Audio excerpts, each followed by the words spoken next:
Hello కానమూకు కథావచనం మోహనవచనం పరిజ్ఞాన హితబాండం నిత్య చదువరి శ్రోతలకు ఆహ్వానం నమస్కారం. చదవదగునెవరు రాసిన తదుపరి చదివిన వెంటనే మరువక పలువురికి వినిపింపబూనిన అది ఏ పరిజ్ఞాన హితబాండమౌపో మహిళ మోహనవచనమై విరాజిల్లు. పరిజ్ఞాన హితబాండం లక్ష్యం ప్రతివారీ సమాచార హక్కు. ఆ స్ఫూర్తితోనే ఇప్పుడు అంతర్జాతీయ వైద్య సేవికల దినోత్సవం మే 12. ఈ అంశం ముఖ్యంగా మానవ సేవయే మాధవ సేవగా భావించి సేవ చేస్తున్న వైద్య సేవికలు, అదే నర్సులు అంటాం, వారందరికీ అంతర్జాతీయ వైద్య సేవికల నర్సుల దినోత్సవం శుభాకాంక్షలు. నర్సు వృత్తికి గౌరవాన్ని తీసుకువచ్చిన ఫ్లారెన్స్ నైటింగేల్ పుట్టినరోజు మే 12. లేడీ విత్ ద ల్యాంప్గా పిలువబడే ఫ్లారెన్స్ నైటింగేల్ జయంతి సందర్భంగా ఈ రోజును మే 12ను అంతర్జాతీయ నర్సుల దినోత్సవంగా పాటిస్తున్నారు. ఫ్లారెన్స్ నైటింగేల్ నర్సు వృత్తికి స్ఫూర్తిదాయకంగా నిలిచినందుకు ప్రపంచవ్యాప్తంగా మే 12న ఆమె జయంతిని అంతర్జాతీయ నర్సుల దినోత్సవంగా జరుపుకుంటున్నారు. నర్సులు నిజంగానే సేవామూర్తులు. చికిత్స చేయండి అని చేరిన నాటి నుంచి కోలుకొని తిరిగి వెళ్ళే వరకు వెన్నంటే ఉండి సేవలు చేస్తారు. అనుక్షణం నర్స్, సిస్టర్ అంటూ పిలిచిన విసుగు చెందకుండా వస్తారు. ఇది ఇలా ఉంటే ప్రస్తుతం ఇటీవల కాలంలో కరోనా సమయంలోనూ కట్టడి చేసేందుకు అటు డాక్టర్స్తో పాటు నర్సులు అందిస్తున్న సేవలు వెలకట్టలేనివి. ఆ రోజుల్లో తమ ప్రాణాలను సైతం లెక్క చేయకుండా కరోనా రోగులకు దగ్గరుండి మరీ సేవలు అందించారు. ఆ రోజుల్లో కుటుంబాలకు దూరంగా ఉంటూ రోగులే తమ పిల్లలుగా భావిస్తూ అహోరాత్రులు శ్రమిస్తున్న చల్లని దేవతలు వారు. కరోనా బాధితులకు ఫ్లూయిడ్స్ అందించటం, రెమ్డెసివిర్ ఇంజెక్షన్లు ఇవ్వడం, ఆక్సిజన్ పెట్టడం వంటి అనేక సపర్యలు చేశారు. కరోనా పోరులో సేవలు చేసి అలాంటి వారిలో కొందరు ఈ మహమ్మారికి కూడా బలయ్యారు. అయినా ఏమాత్రం అధైర్యపడకుండా కోవిడ్ బాధితులకు బాసటగా నిలిచారు.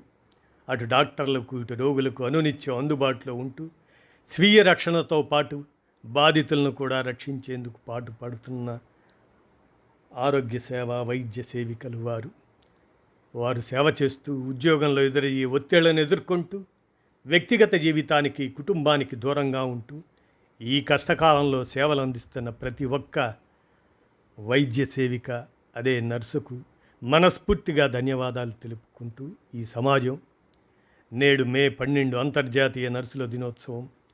రోగులకు వైద్యులు ఇచ్చే ఔషధం ఎంత ముఖ్యమో ఈ వైద్య సేవికలు నర్సులు చేసే సేవలు కూడా అంతే ముఖ్యం. చిరునవ్వుతో పలకరిస్తూ సేవలు చేసే నర్సులను చూడగానే రోగం సగం మాయమవుతుంది, ఆ తదుపరి నయమవుతుంది.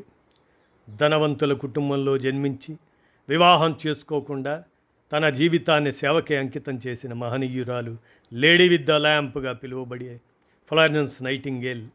ఆమె 1820 మే 12న ఇటలీలో జన్మించిన ఫ్లారెన్స్ నైటింగేల్ బాల్యం నుండి భిన్నంగా ఆలోచించి తోటి వారికి సాయపడటంతో ఎక్కువ ఆనందం పొందేది.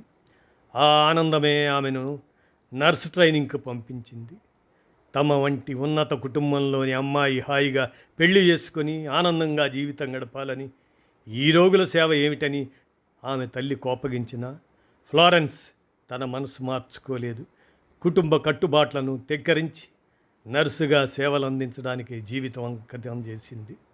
తన తోటి నర్సులతో కలిసి బ్రిటిష్ సైనికులకు ఐరోపా ఖండ యుద్ధంలో సహాయం అందించింది. ఏ సమయంలోనైనా ఆమె సేవకు సిద్ధంగా ఉండేది. దీపం చేతిలో పట్టుకొని గాయపడిన సైనికుల కోసం వెతికే ఫ్లారెన్స్ను చూస్తే వారికి ప్రాణం లేచొచ్చేది. ఆమె చెయ్యి పడితే తమ గాయాలు మానినట్లే అనుకునేవారు.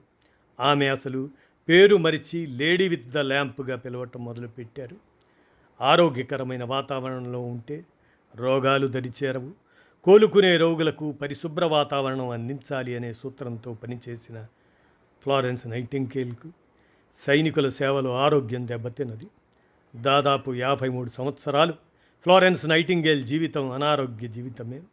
మంచం మీదనే పడుకుని ఉండాల్సిన పరిస్థితి అయినా చురుకుదనంలో లోటుండేది కాదు.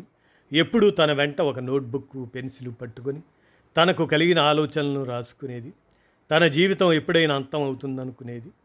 ఆ కొద్దిపాటి మిగిలిన జీవితంలో సమావేశాలు, ప్రసంగాలు అంటూ కాలం వృధా చేసే కంటే ప్రజల ఆరోగ్యం మెరుగుపరిచే అంశాలపై మనసు పెట్టడం మంచిది కదా అనేది. అలా అనారోగ్యంతోనే ఫ్లోరెన్స్ 90 ఏళ్ళ వరకు బతికింది. ఆమె వయసు. మొదట్లో ఆమెను చూసిన అధికారులు జ్వలించిపోయేవారు. తర్వాత ఆమె నిరుపమాన సేవకు ముగ్ధులయ్యారు. వారికి రోగులకు కావలసిన మందులు, పరికరాలు పంపమని అభ్యర్థనలు పంపేది. చాలాసార్లు తన సొంత ఖర్చులతో అన్నీ తెప్పించేది. ఆసుపత్రిలో చోటు సరిపోకపోతే అధికారులను ఒప్పించి పాత ఇళ్ళు, భవనాలను ఆసుపత్రులుగా మార్చేది. రాత్రుల్లో 2-3 గంటలే పడుకొని అహర్నిశలు పనిచేసేసరికి ఆమె చిక్కిపోయింది. అయినా రోగులకు ఆమె ఆరాధ్య దైవం. ఆమె నడిచిన దారి అతి పవిత్రం.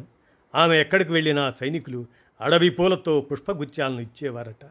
అయినా ఆమె తన సేవలను మానకుండా సేవలు చేస్తుండగా ఒకనాడు స్పృహ తప్పి పడిపోయింది. సైనికులకు వచ్చిన జ్వరమే ఆమెకు వచ్చింది. ఆసుపత్రిలో చేరి చికిత్స పొందిన అనంతరం కొంచెం నయం కాగానే తిరిగి ఆసుపత్రుల చుట్టూ తిరుగుతూ రోగులకు సేవలందించింది. దురలవాట్లకు బానిసలైన వారిలో మార్పు తేవటానికి ఎంతగానో కృషి చేసింది. తాగుడుకు ఖర్చు పెట్టకండి, మీ ఇళ్లకు ఆ డబ్బును పంపండి, వారికి భుక్తి గడుస్తుందని చెప్పేది. అక్షరాస్యతను పెంచాలనే ఆలోచన వచ్చింది తడవుగా. గ్రంథాలయాలు, చదువుకునే గదులు అందరికీ అందుబాటులో ఉండేటట్లు చేసింది ఆమె. 1902 వచ్చేసరికి ఆమెకు కంటి చూపు మందగించింది. చదవటం, రాయటం కష్టమైంది. ఇతరులు వచ్చి ఆమెకు పుస్తకాలు చదివి వినిపించేవారు. నర్సింగ్ వృత్తిలో ఉన్నవారిని చూస్తే ఆమెకు ఉత్సాహం లేచి వచ్చేది. ఫ్లోరెన్స్ నైటింగేల్ వివాహం చేసుకోలేదు. చివరి దశలో ఆమె కోసం నర్సులను సహాయకులుగా నియమించారు. వారు ఆమెను జాగ్రత్తగా చూసుకుంటుంటే ఫ్లోరెన్స్ నెమ్మదిగా లేచి వెళ్ళి రోగుల పక్కలు సర్ది గది శుభ్రం చేస్తూ ఉండేది. ఎంత వారించినా వినకుండా తన జీవితం చివరి క్షణం వరకు ఇలాగే సేవ చేస్తూ గడిచిపోవాలనుకునేది. భారతదేశానికి కూడా ఆమె ఇతోదికి సేవలు అందించింది. 1859లో విక్టోరియా రాణి ఆరోగ్య సంస్కరణల కోసం ఒక మిషన్ను నియమించింది. చెన్నై మేయర్ ఆడనర్సుల శిక్షణను ప్రోత్సహించారు. నగర పారిశుధ్యం మెరుగుపడింది. ఫ్లోరెన్స్ సలహాలతో మన దేశంలో మరణాల రేటు తగ్గింది. మళ్ళీ ఒక ఫ్లోరెన్స్ నైటింగేల్ పుట్టి మన ప్రభుత్వ ఆసుపత్రులు మెరుగుపడాలని కోరుకుందాం. ఎంతో సేవా తత్పరతతో కూడిన నర్సింగ్ వృత్తికి, ఆధునిక నర్సింగ్ విద్యకు లేడీ విత్ ద ల్యాంప్ పేరుతో ప్రపంచవ్యాప్తంగా ఖ్యాతి నొందిన ఫ్లోరెన్స్ నైటింగేల్ ఆద్యురాలు, మార్గదర్శకురాలు, స్ఫూర్తి ప్రదాత. 30 ఏళ్ల ప్రాయంలో జర్మనీలోని ఖైజర్వర్త్లో నర్సింగ్ విద్యాభ్యాసం చేసిన అనంతరం ప్యారిస్లో విధి నిర్వహణ చేస్తున్న కాలంలో యూరప్లో జరిగిన క్రిమియాన్ యుద్ధం గాయాల పాలై రక్తసిక్తమై అల్లాడుతున్న సైనికుల వ్యధాభరిత కథనాలను వార్తాపత్రికల్లో చదివి చెలించిపోయింది ఆమె. ఆ యుద్ధంలోని క్షతగాత్రులను ఎలాగైనా కాపాడాలని నిశ్చయించుకొని కొంతమంది నర్సుల బృందంతో టర్కీలో ఆ సైనికులున్న లుక్ట్రాయ్ హాస్పిటల్కు చేరుకుంది. అక్కడ ప్రతిరోజు వైద్య సేవలు చేస్తూ నిశిరాత్రిలో కూడా చిన్న లాంతరు పట్టుకొని ఆ వెలుగులో గాయాల పాలై బాధతో నిద్రపట్టక విలవల్లాడుతున్న సైనికులను ఓదార్చుతూ వారి కళ్ళల్లో వెలుగులు నింపేది. దాంతో అక్కడి వారందరూ నైటింగేల్ను లేడీ విత్ ద ల్యాంప్ అని పిలవటంతో ఆమెకు ఆ పేరు సార్థకమైంది. 1910 ఆగస్టు 13లో ఫ్లారెన్స్ మరణించిన ఆమె సేవా నిరతి గల ప్రతి నర్సులోనూ ఆమె కలకాలం జీవించి ఉంటుంది.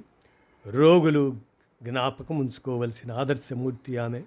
1820 మే 12లో ఇటలీలోని ఫ్లోరెన్స్ నగరంలో బ్రిటిష్ కుటుంబంలో జన్మించిన ఫ్లోరెన్స్ నైటింగేల్ నర్సు వృత్తికి స్ఫూర్తిదాయకంగా నిలిచినందుకు ప్రపంచవ్యాప్తంగా మే 12న ఆమె జయంతిని నర్సుల దినోత్సవంగా జరుపుకోవటం ఆనవాయితీగా మారింది.